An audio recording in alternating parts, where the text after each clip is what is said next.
Boa noite. A graça e a paz do Senhor. Nos coloquemos de pé para a leitura da palavra. Miqueias, capítulo 5, versos de 1 e 2. Não resta mais nada para dizer, mas vamos falar um pouquinho sobre os bastidores do céu na noite de Natal. Livro do profeta Miqueias, no capítulo 5, no verso 2. Miqueias registra assim: mas tu, Belém Efrata, embora sejas pequenas entre os clãs de Judá, de ti virá para mim aquele que será o governante sobre Israel. Suas origens estão no passado distante, em tempos antigos. Por isso, os israelitas serão abandonados até que dê a luz.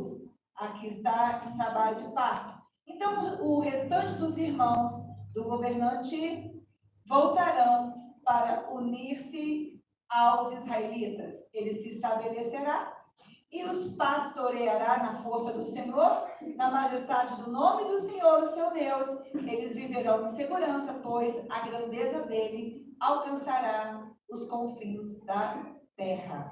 Fecha os teus olhos mais uma vez. Pai querido, nós te damos graças e nós te pedimos para que aquele que foi enviado desde a eternidade para nascer dentro de cada um de nós, trazendo a força da eternidade de novo para a vida humana, tenha liberdade entre nós e venha vivificar os recantos mais escondidos da nossa alma e trazendo para a luz tudo aquilo que está oculto à nossa consciência. Que o seu sangue nos lave, que o seu sangue nos espie e que haja dentro de nós um recomeço todos os dias até que nos encontremos contigo.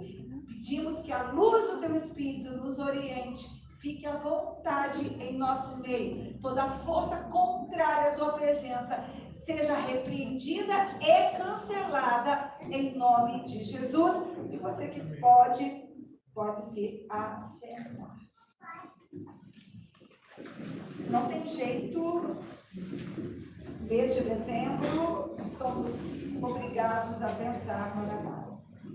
Ainda que tenhamos certeza que Jesus Cristo não nasceu por esta época, mas o mundo reúne-se para festejar este dia e nós, que somos a Igreja de Cristo, não poderíamos perder esta oportunidade para falar sobre a vinda de nosso Senhor e Salvador, Jesus Cristo, até nós.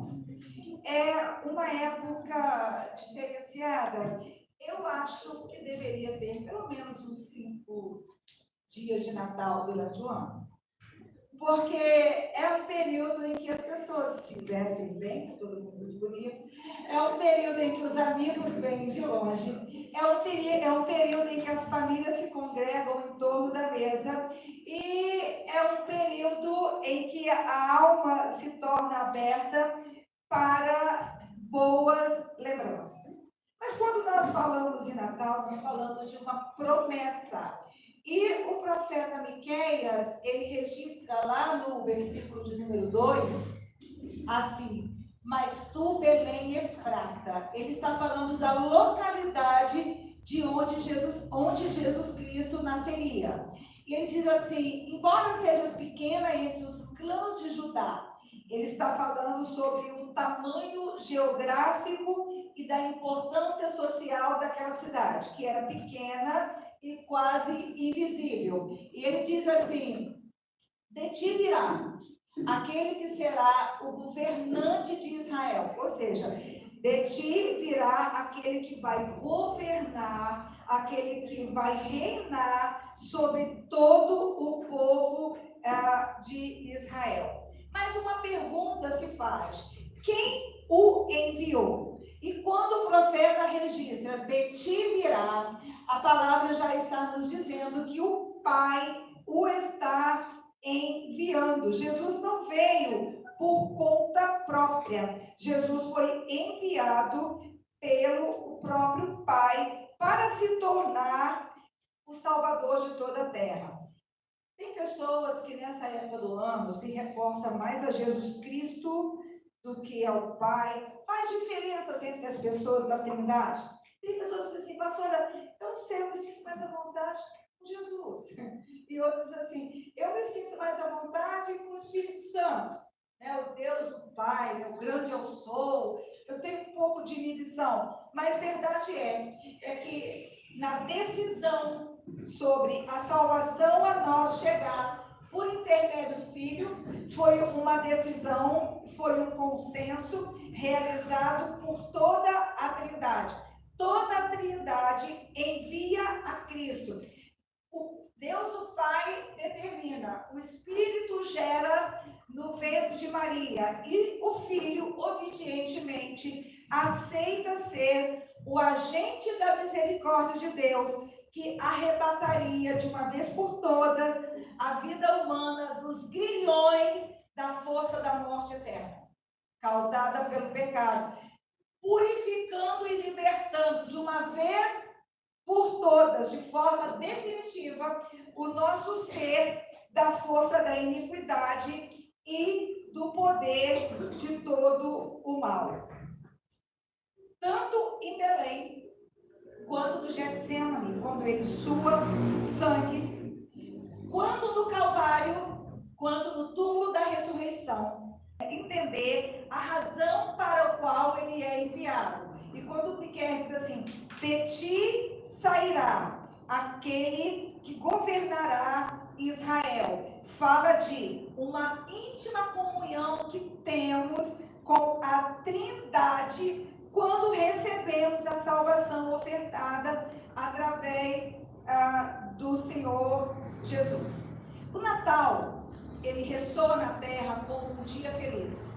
A sociedade, ao longo dos anos, de milênios, nós podemos dizer, já é mais de 2000 anos, retrata esta data com luzes coloridas, com árvores enfeitadas, com casas arrumadas, e pessoas se organizam para esta noite. Mas o que aconteceu nos bastidores do céu antes que o Natal acontecesse? Eu queria falar com vocês sobre dois fatos muito tristes que acontecem no céu.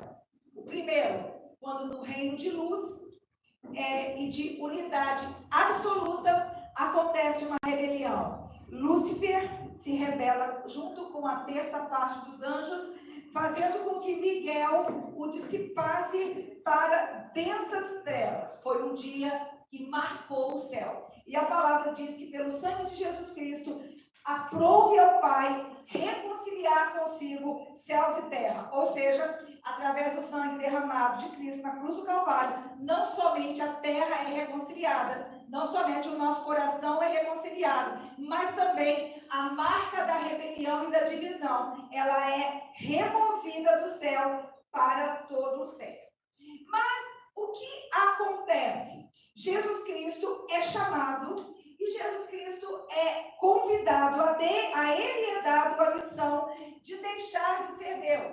A palavra diz, e o próprio Jesus o disse em vários textos, não vamos lê-los por causa da hora, mas ele mesmo, Jesus, proclamou, antes de Adão eu sou, dizendo a respeito da sua existência eterna. E João, no seu Evangelho, no capítulo 1, no verso 1, diz que no princípio era o verbo, a palavra, e o verbo era Deus, e os verbos estavam com Deus, e por ele todas as coisas foram criadas, e sem ele nada do que foi feito se faria.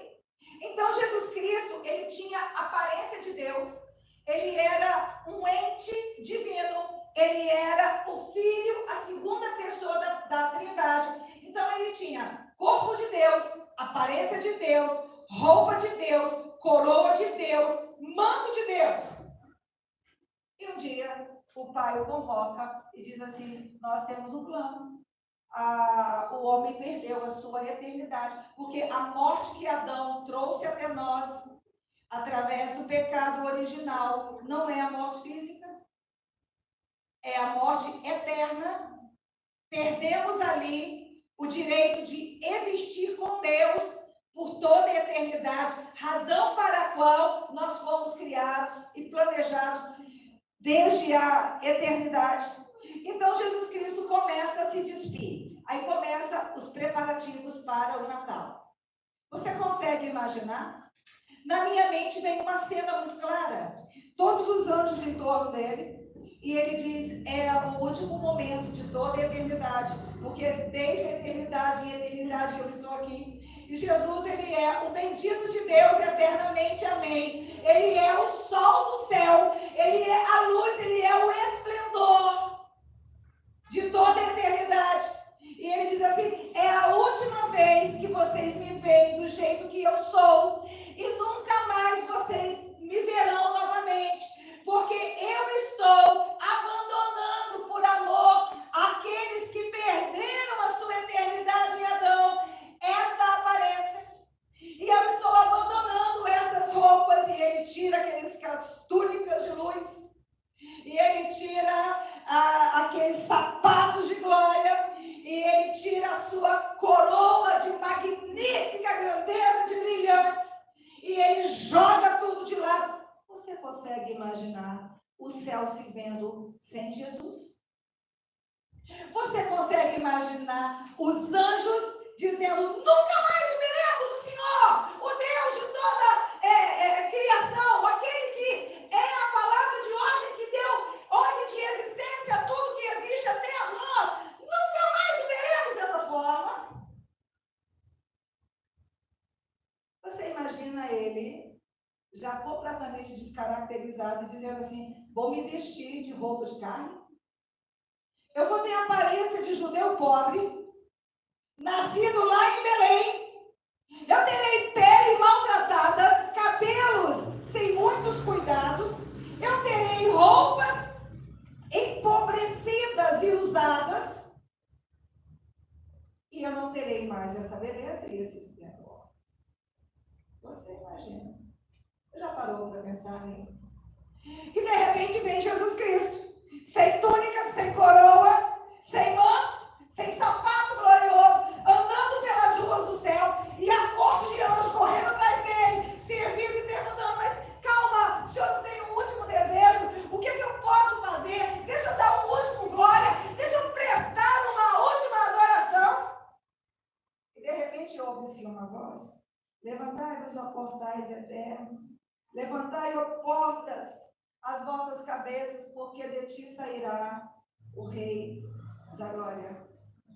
O Senhor forte, o Rei de toda a eternidade. Ele passará por vocês. E os anjos, eu penso, estejam chorando por perderem a sua companhia, descem com ele para a terra. Anunciam o seu nascimento, louvam-no e adoram-no. Aquele bebê, nascido sobre uma manjedoura. Aquele bebê tão desvalido, dormindo na cocheira, onde os animais comiam, porque não tinha lugar para receber uma grávida e um homem simples e um bebê que estava por nascer. Nasce como um bebê desvalido, mas a corte de anjos que com ele desce, adoram-no como rei. Eu não conheço nenhum rei na história da humanidade que tenha nascido rei. Não, nasce-se príncipe. Príncipe regente, herdeiro do trono. E depois que morre o pai ou morre a mãe, no caso, né, se for a rainha que esteja no governo. Então é feita toda uma cerimônia, todo um protocolo de coroação. E ele é empossado rei. Mas este menino, ainda mamando, frágil, desprotegido, desprezado e desvalido, no colo de sua mãe, ele foi declarado pelos santos anjos que com ele desceram, Rei dos Judeus. Rei de toda a terra. Rei e Salvador. Onde ele nasce? E tu, Belém, Efrata. sabe que Belém Efrata é uma cidade bastante querida para os judeus, né? Embora não seja grandiosa, gloriosa como Jerusalém, mas alguns eventos aconteceram ali quase como que um anúncio profético.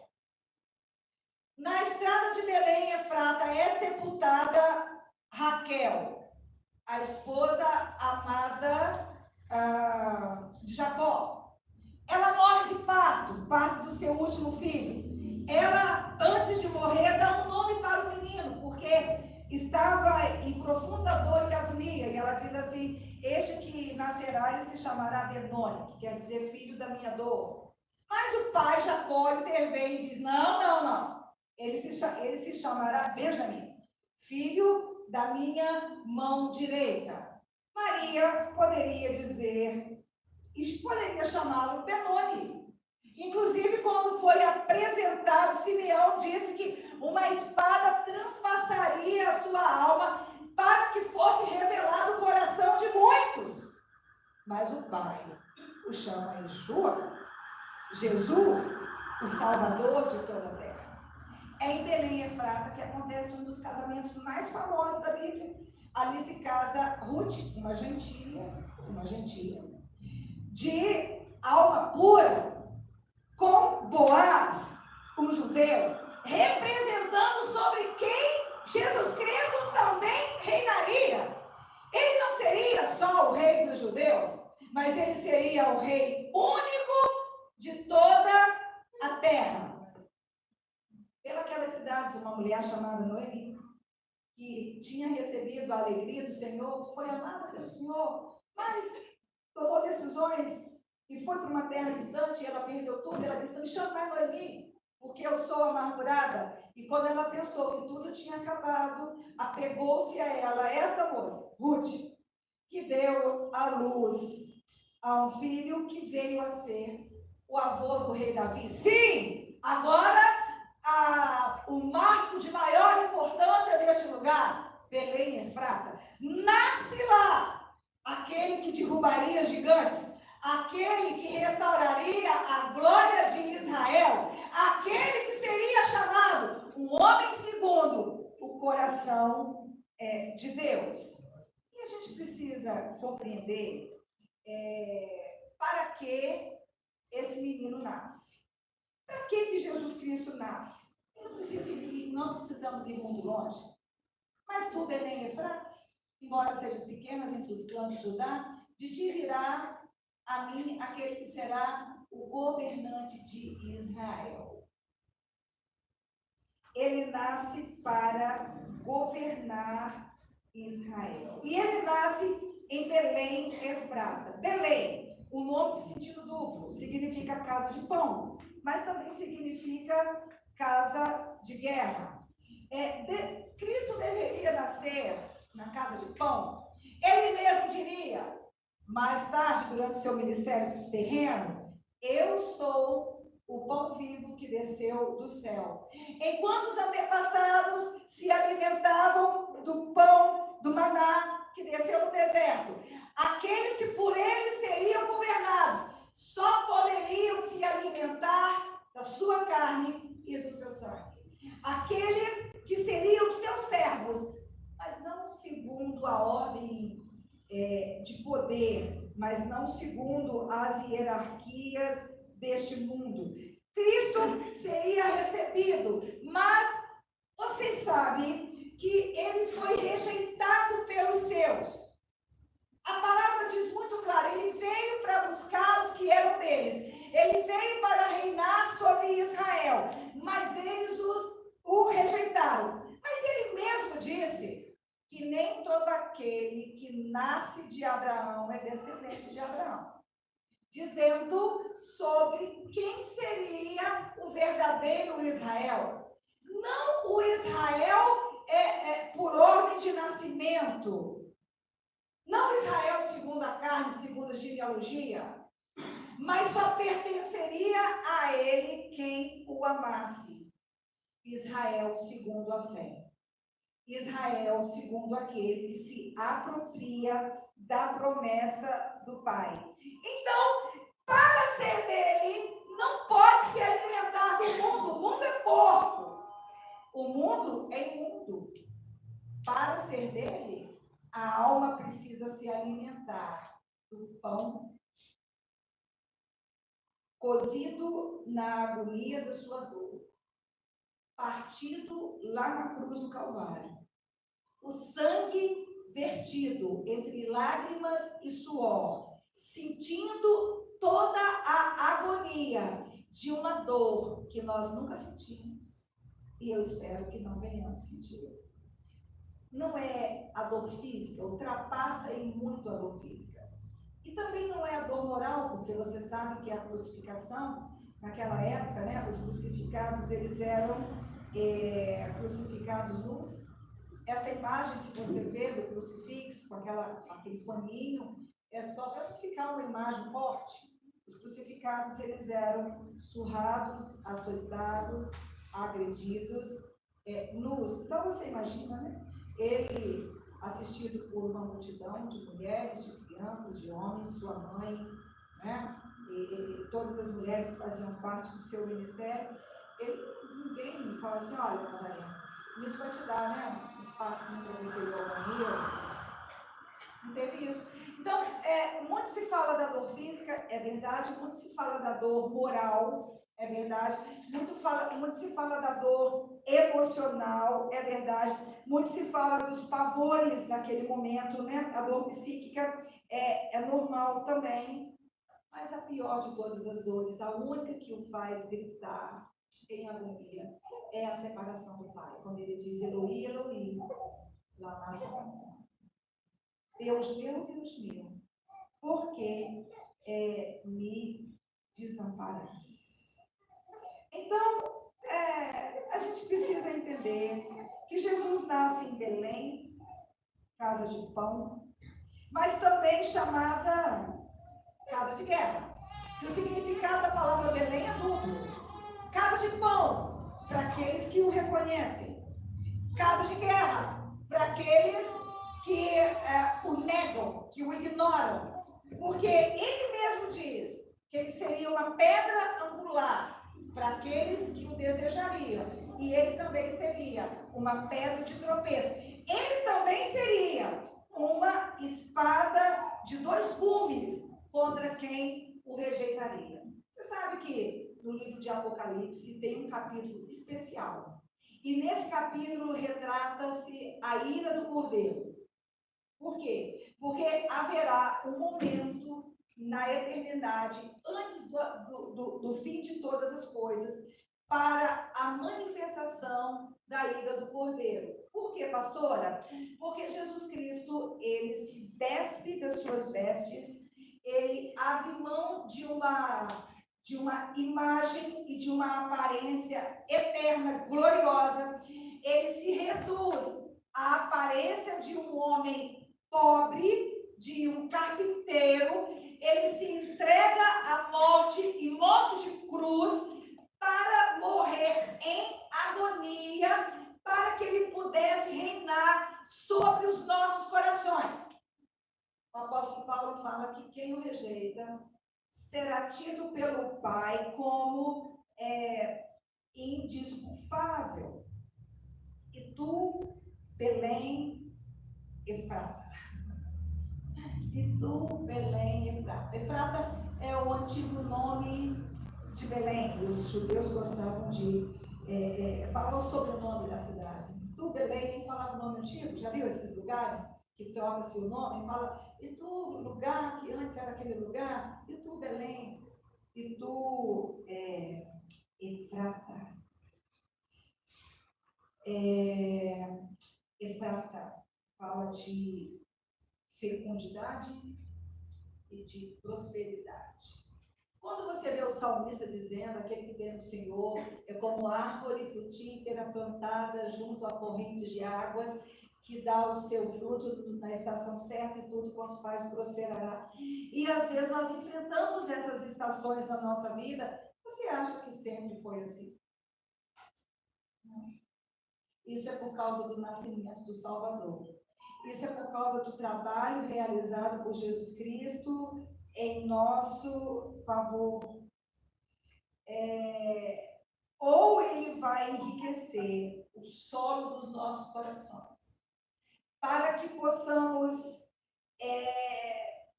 ter em nós as torrentes águas da eternidade, ou nós vamos ter que responder para ele porque o rejeitamos. Bem-aventurada, mas tu, Belém Efratas, embora seja pequena entre os clãs de Judá. Por que ele não nasce em Jerusalém? Por que ele não nasce em frente ao monte Hebron, em frente ao monte Sinai? Por que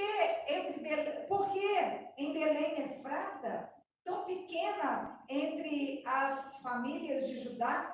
É porque Cristo, ele só anda no meio dos pequeninos. Ele nasceu numa pequena aldeia para estar entre as famílias. Zacarias, ele profetiza assim: as murtas crescem nas baixadas, e um cavaleiro de vermelho cavalga ali. Jesus Cristo, ele não caminha entre os grandes. Jesus Cristo, ele não caminha entre os poderosos. Isaías 62, 2 diz assim: olharei para o pobre e para o abatido, e de espírito humilde, e aquele que treme diante da palavra do Senhor. Ninguém conhece Jesus Cristo se não conhecer o seu verdadeiro tamanho. De que tamanho você é? Como é que você se vê?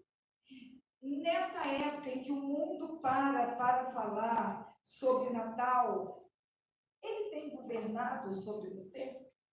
Aí talvez você diga assim: ah, pastor, eu tenho uma religião. Eu obedeço à liderança da minha igreja. Ou talvez você diga assim: ah, pastora, em mim ninguém manda. Eu faço o que eu tenho vontade e o que eu quero. Se eu tenho vontade, eu faço. Eu não quero saber o que ele está me chamando para fazer. Aí eu vou dizer que o seu espírito é orgulhoso e você não é ovelha do pastoreio dele. Eu vou dizer para você que você não conhece a sua verdadeira dignidade. Porque você pode pensar que é qualquer coisa. A mente humana, ela é muito fértil. Você pode ter uma ideia de si grandiosa, você pode ter uma ideia de si mais rebaixada, mas só nele e com ele e através dele você conhecerá a sua verdadeira identidade. E a sua verdadeira identidade é de sempre servo, porque ele nasceu para reinar. Não tem dois senhores e não tem dois reis. Ou ele reina, ou você não é uma ovelha do seu pastoreio. Então, Cristo nasce para reinar. E ele só reina no coração dos pequenos. Cristo não reina em corações grandiosos, em pessoas que se acham boas, em pessoas que se acham puras, limpas. Ele mesmo disse, né, que os sãos não precisam de médico. Ele não veio para aquele que não tenha uma ferida incurável. Ele não veio para aquele que não tenha uma alma indomável. Ele não veio para aquele que não se reconheça sem controle sobre a si mesmo. Neste coração ele pisa e neste coração ele coloca o seu trono e nesse coração Jesus Cristo reina. Uma outra pergunta, né? Ele já teria pisado aqui na terra antes? Aí a parte B do versículo 2 diz assim: suas origens estão no passado distante, em tempos antigos. Uma outra tradução diz assim: as suas origens ou as suas saídas são desde a eternidade. Essa é a NVI, José? Ou é Almeida? NVI. Projeto Almeida da gente? É 5:2.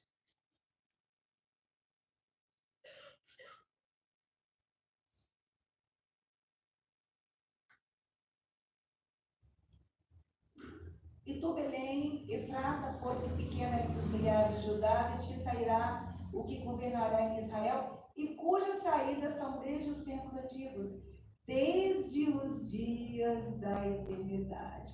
E cujas saídas são desde os tempos antigos e desde os dias da eternidade. Pastor, o que isso quer dizer? Que antes de nascer o ventre de Maria, ele já tinha vindo por aqui. Que o Rei, Senhor e Salvador, ele nunca foi anônimo. A Bíblia está cheio do seu registro. Ele estava na sarça ardente, ele estava na serpente de bronze, ele estava na rocha que verteu água para os filhos de Israel na travessia do deserto. Mas a Bíblia também registra quando ele aparece em forma humana. Ele aparece para Abraão, lá nos carvalhais de Menre. Ele aceita o culto e aceita as ofertas de Abraão. Ele envia os 2 anjos para Sodoma e Gomorra e ele continua ali na presença de Abraão, mostrando que aquele que viria, ele viria para ter íntima comunhão conosco. Ele escutou as súplicas de Abraão. Ele também foi colocado como cabeça do pacto da nossa eleição. Esse texto eu quero ler, Efésios 1, no verso de número 4.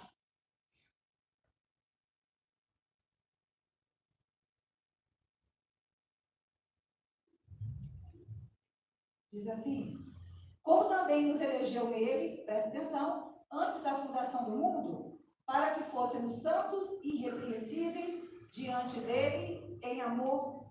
Então, ele estava presente quando Deus fez um pacto dizendo que nós seríamos eleitos e separados para estar com ele por toda a eternidade. O amor de Jesus Cristo, manifestado na cruz do Calvário, é o amor de Deus Pai. E representa o amor e o cuidado do Espírito Santo para conosco. É o amor de quem nos conhecia antes de termos sido gerados. O salmista, no Salmo 139, ele faz esse registro.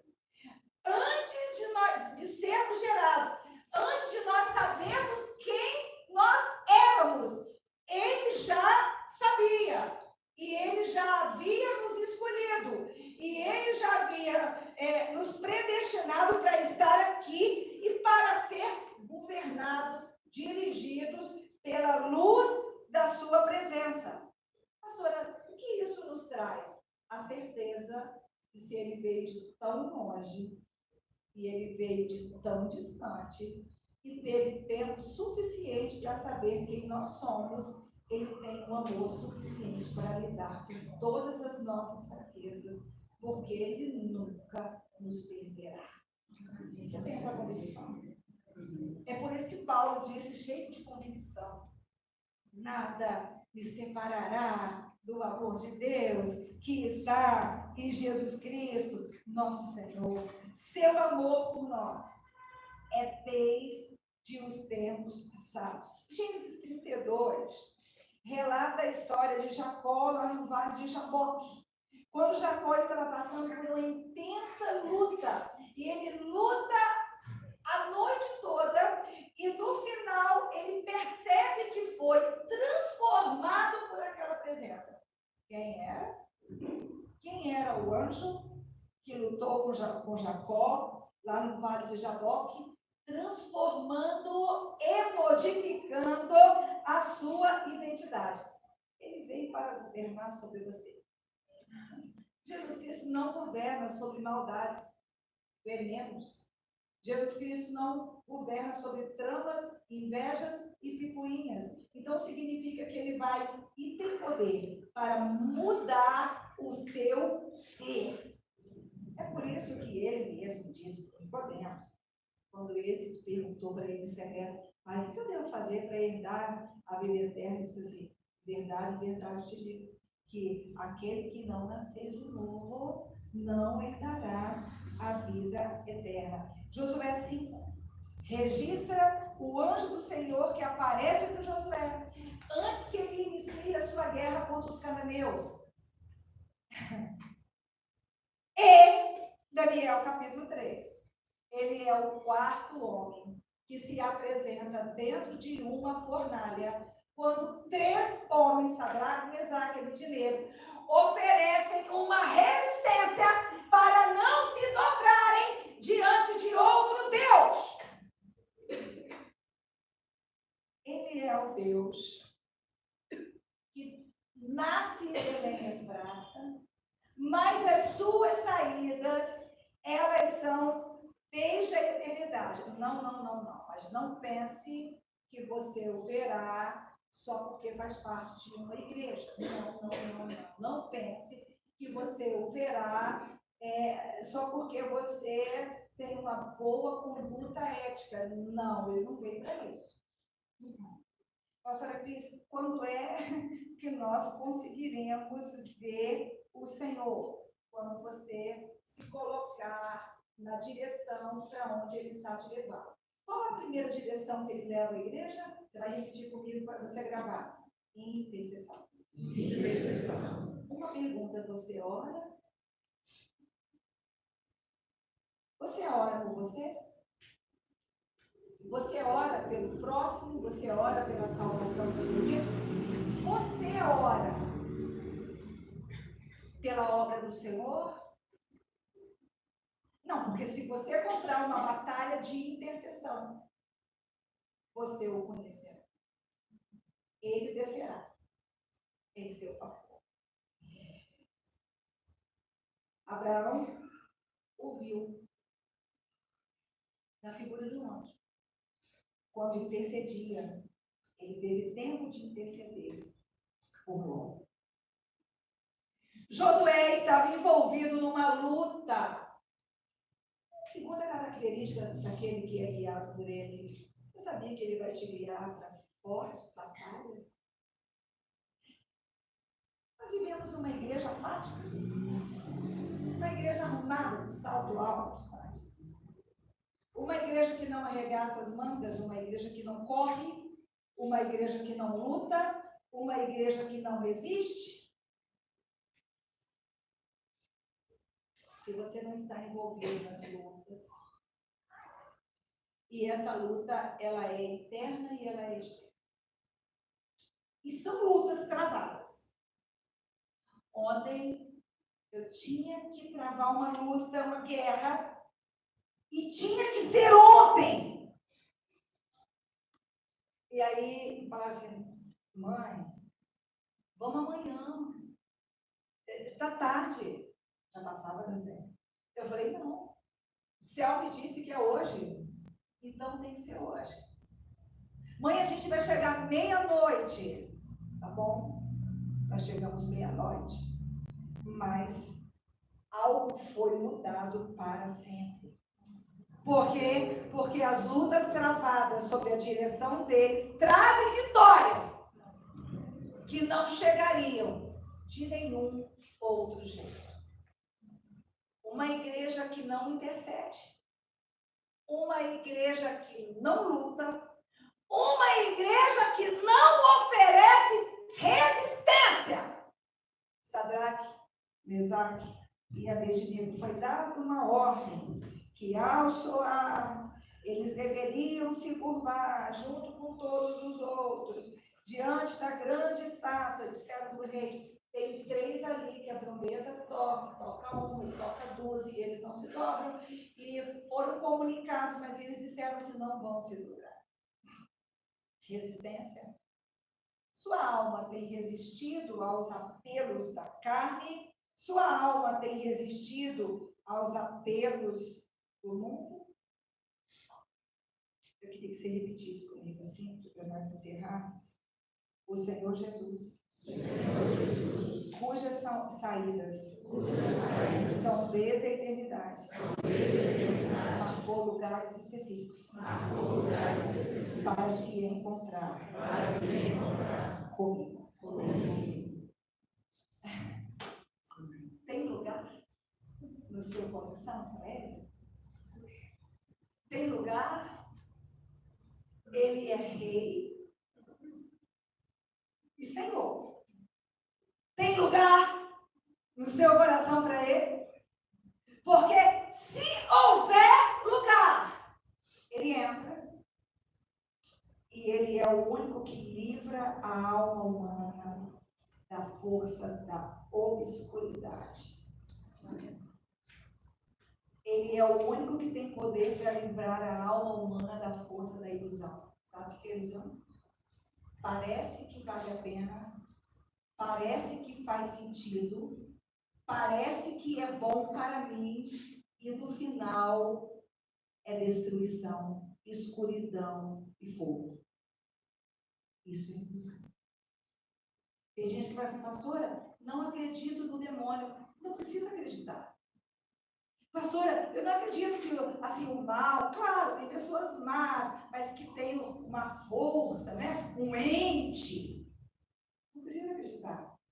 Você quer um mal mais mal do que a ilusão? Tem mais mal mais mal do que a ilusão. E você sabe que a ilusão, ela habita o coração no lugar dele. Ele diz que no último dia muitos chegariam. Pai, eu profetizei em seu nome, Senhor, orei, Senhor, em seu nome, eu expulsei demônios. Ele vai dizer assim: aparta-te de mim, porque eu não te conheço. Ele é o único que tem o poder de entrar no seu coração e quebrar as correntes do desamor. Você sabia que uma pessoa que não ama para Deus, ela está morta? Você sabia que uma pessoa que não ama, ela tem um vazio dentro dela, ela pode conseguir tudo o que deseja e nada terá sentido nenhum para ela? Você sabia que uma pessoa que não ama, ela tem um oco dentro dela que vai sugerir para ela 1000 coisas, e essas coisas vão escravizar a alma dela e fazer ela mesma se destruir? E você sabia que não existe nada? Não existe filho? Ai, a maternidade me salvou. Mentira. Não existe casamento? Ah, o romance? Mentira também. Não existe dinheiro? Não existe curso, formação acadêmica? Não existe prazer? Não existe poder? Não existe fama? Não existe beleza? Não existe nada que o mundo possa nos oferecer que tenha poder de livrar a nossa alma da cegueira da ilusão. Só Jesus. E Ele não habita com os poderosos. Ele não habita com os reis. Se não for pequenino, esquece. Ele não vai chegar ali perto. Você pode dizer que é dele. Você pode ostentar conquistas, palavras, mas ele não vai estar. Você vai estar sozinho. Que a igreja se levante. Que a igreja se coloque no seu lugar de intercessão. Que a igreja se coloque no lugar dos perdidos. Que a igreja resista, que a igreja se alimente dele. Que a igreja não venha se alimentar do mundo, o mundo é porco. Que a igreja não aceite nenhum outro alimento. Só ele. O único pão capaz de nutrir a fome existencial pela vida, é a presença dele. Ele só caminha entre os pequenos. Não é de hoje que ele vem saindo para te encontrar. Não é de hoje que ele tem saído para me encontrar. Eu encerro dizendo, ele está querendo descer, ele está querendo se encontrar com a igreja. Mas para isso nós precisamos de interceder, lutar as guerras dele. Permitir transformação de identidade pelo poder dele. E oferecer resistência. Porque nenhum outro pode habitar o trono do nosso coração. Porque já nasceu em Belém e Efrata. Pequena entre as famílias de Judá, aquele que nasce para governar o seu coração e a sua história e o seu governo. É um governo que perpassa pelo coração. E ele só ama o coração de pequenos. Ele não habita e nem congrega, nem acampa e nem dorme nos palácios e nem no coração dos grandiosos. Que haja lugar. Que a igreja se levante e diga, há lugar. Tem lugar na minha vida, na minha alma, no meu coração, na minha casa, na minha família, para receber o Redentor. Se coloquemos de pé. E eu quero te convidar a levantar a sua mão direita para o alto, fechar os teus olhos. Eu queria desafiar você, apesar do calor, não sei se você está sentindo calor, a fechar os teus olhos. Eu queria que você pensasse em Belém e Efrata. Fala, pastora, mas eu não conheço lá. Mas Belém e Efrata representa você. Belém e Efrata é o lugar onde ele nasce. Seu coração. Quais as arrogâncias que você tem que colocar para fora? Quais as ilusões? Ele nasceu para governar. Governar é colocar para fora. Governar é trazer para dentro. Ele tira coisas e ele coloca outras. Ele vai tirar a luxúria, ele vai tirar os descontroles, ele vai tirar os adultérios, ele vai tirar o olhar ruim, ele vai tirar os julgamentos, ele vai tirar as invejas. Ele veio para reinar. Aí fala, pastora, mas eu sou tão pequenininho. Às vezes eu me sinto assim tão insignificante. Mas ele veio por sua causa. Ele abriu mão da aparência de Deus. Você sabia que nunca mais ele vai ser achado como Deus? Nunca mais ele foi visto como Deus. Pastora, mas ele não voltou para o céu? Sim, mas como homem. Não foi como Deus. Sim, ele teve o corpo transformado, como o meu e o seu será. Mas como homem. E Yeshua é um homem. Um homem Deus. Um homem Messias, mas ele é um homem. Você consegue mensurar o tamanho do amor dele por você? Ele quer tirar de dentro de você o que está te atrapalhando.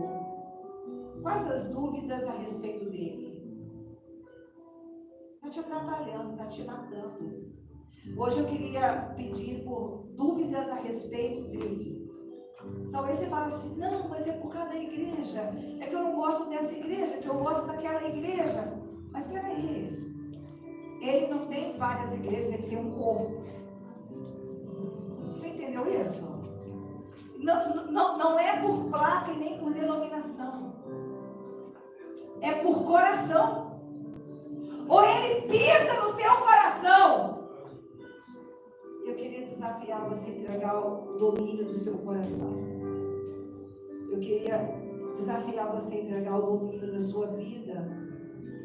E eu queria que você dissesse assim, Senhor, eu não sei como é que vai terminar a minha história. Mas eu sei que eu quero que o Senhor me conduza. Se você disser, Ele vai te conduzir. Vai falando com Ele. E eu queria que você pedisse para ele descer em outras guerras. E se o Senhor te trouxer na mente alguém que precisa vencer uma guerra, se você conhece alguém que precisa vencer uma guerra, então pede para ele descer no coração dessa pessoa também. Fala, desce lá, Senhor. Desce lá, que ela consiga entender. Desce lá.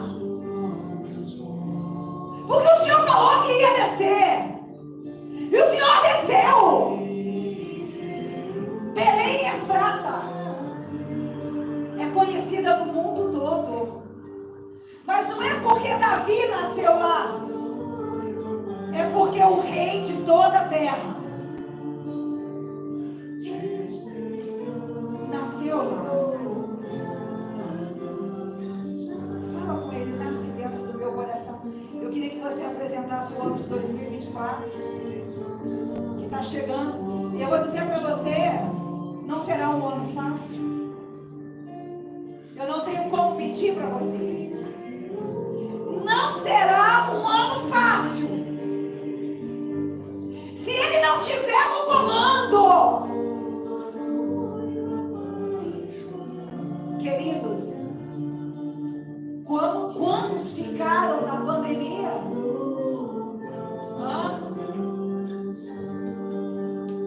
Quantos ficaram na pandemia? Mas eu queria que você dissesse, eu sei que o Senhor está nascendo. Eu queria que você abrisse a tua boca e dissesse, eu sei que o Senhor está nascendo. Dentro do meu pequeno coração, dentro da minha alma, tão insignificante, marcada por quantas decepções, desilusões,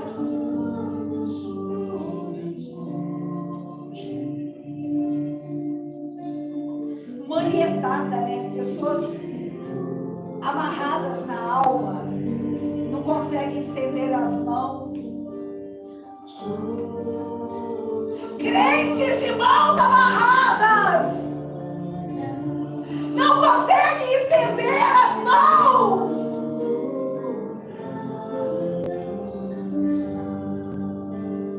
Oh não, mas o Senhor, desde as saídas da eternidade que o Senhor desce. Eu quero que o Senhor desça agora, nessa intercessão. Fala com ele. Eu preciso que tu desças neste clamor.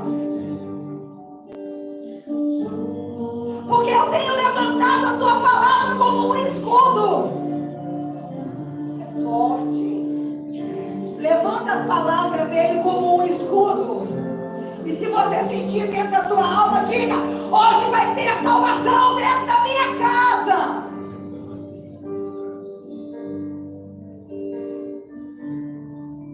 Hoje, a solidão ela vai ser dissipada. Os sonhos interrompidos vão ser retomados. Eu queria muito que você dissesse para ele, vem Jesus. Eu não me sinto capaz. Eu não me sinto digno. Eu me sinto tão à parte. E eu me sinto tão excluído. E eu não tenho saídas nem para mim. Mas as saídas dele, eu queria muito que você pedisse. Venha, Senhor. Eu queria muito que você pedisse, porque ele vai chegar. Ele está chegando em orações, em intercessões. Ele está chegando em caminhos, ele vai chegar em casas. Ele vai chegar. Ele vai chegar. Há uma transformação para acontecer. Há uma transformação chegando. E ele chega assumindo o governo. E ele chega assumindo o governo.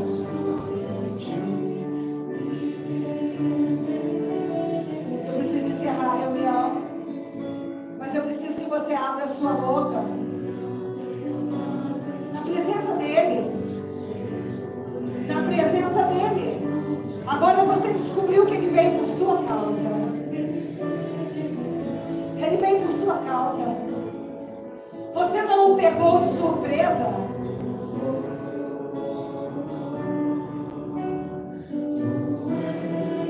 Entra, Senhor, em lares. Entra em casas. Entra, Senhor, em ministérios. Apresenta um ministério para ele. Você que trabalha na casa de Deus, fala, eu preciso que tu entres com a tua providência. Você acredita que ele tem providência para você? Ele vai pegar o controle.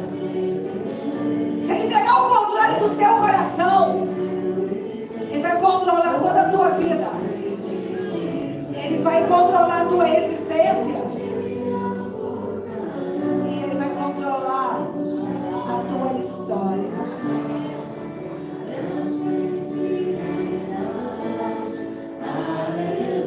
Nós dizemos nesta igreja, ó, tua igreja, o mundo não sabe quem ele é. O mundo o confunde com presentes, com ceias, com tronos, com Papai Noel. Mas nós sabemos que o cetro de toda a terra está nas tuas mãos. Que quem reina e governa é o Senhor. Aleluia. Os pequeninos, os que descendem de Belém e Efrata,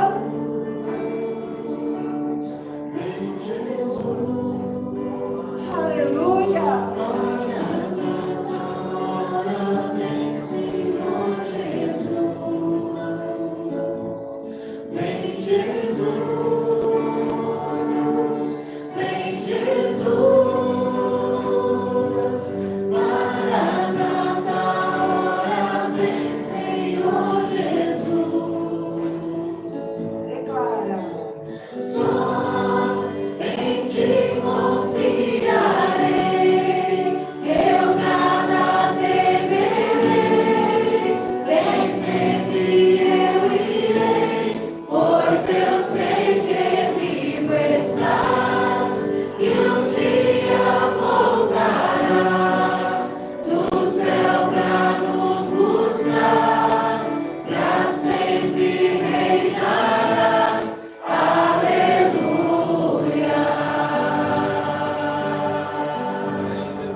Bendito do Senhor, aquele que veio desde os tempos antigos aquele que foi profetizado, aquele que foi prometido e aquele que foi endereçado aos nossos corações para promover libertação, aquele que nos faz chegar aos rios da sua graça, aos rios da sua misericórdia, aquele que nos faz habitar nas santas moradas do Altíssimo, aquele que nos protege com a sua sombra protetora, que desfaz todo o laço do passarinheiro, quebra toda corda de embaraço, aquele que sopra momentos novos, e nós profetizamos que os melhores momentos da sua vida ainda chegarão. Abençoe o bairro de Jacaraípe, Senhor. Levanta pessoas que vão abrir espaço para que Ele habite os corações. E Ele vai gerar santidade.